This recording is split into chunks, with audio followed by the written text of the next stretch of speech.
Sono. Vamos por isso.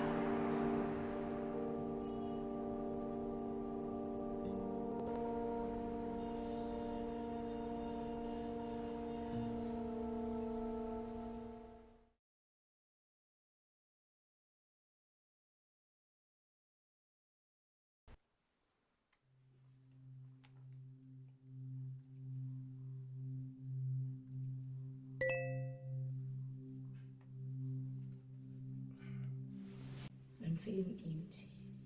Ungathi inhliziyo yami ibiwe, ingqondo yami ayisebenzi. Ngiyathanda kodwa ngithanda indoda yomzala wami. Yenze inqumo erongi. Angazi noma uthando yini fanele. Buka mina ngisele nomthwalo wena uright empilweni yakho. Kunzima kakhulu. Kodwa kukho konke ngiyakuthanda.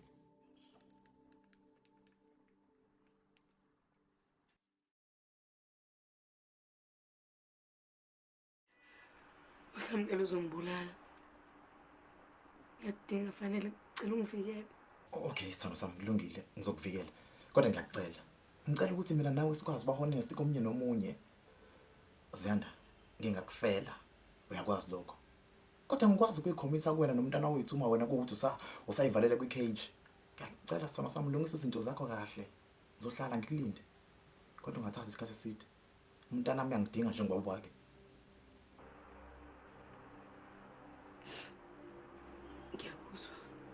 Into engifuna uyazi ke futhi ukuthi ulihla kasekho empilweni yami. Futhi bengeke ngize ngenze zonke lezi zinto ngenzela yena nje kuphela. Ngiyacela ke.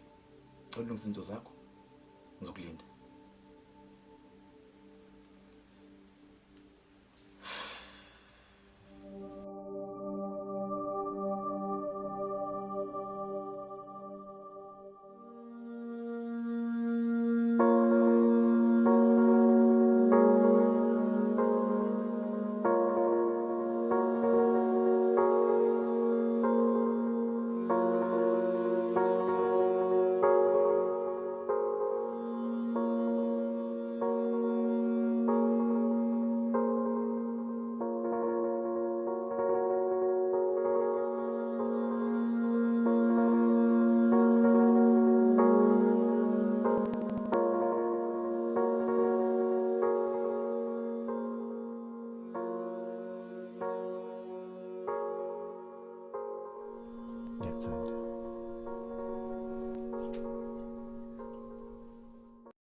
Hey, kanti ucatshelana mbani?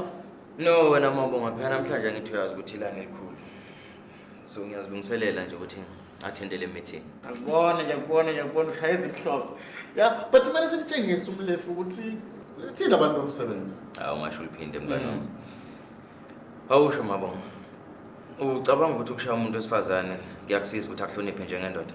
Mina ngokwami ama-against it. Kodwa ke I think ukuthi kuyahlukana ngezimo yabo ukuthi isimo simngaphi but nje personally I'm against it. Yindaba? No, mngani wami ngibuzisa ukuthi azi kulinsuku lo ngishana noZiyanda nje ngitshe ukuthi uzongihlonipha njengendoda yakhe. Kodwa kunokuthi angihloniphe uvetane nje aphenduke umunye ukhandashisa angazwisisi. Wenzeni kahle uzumshaya wenzeni? Angazi mngani wami. Ukuthi nje khona into eshamanzi kuyena yabo. Angazi khona into eshamanzi. Yena ngiyadala ngizoyithola. Uyabona mngani wami make ngayithola.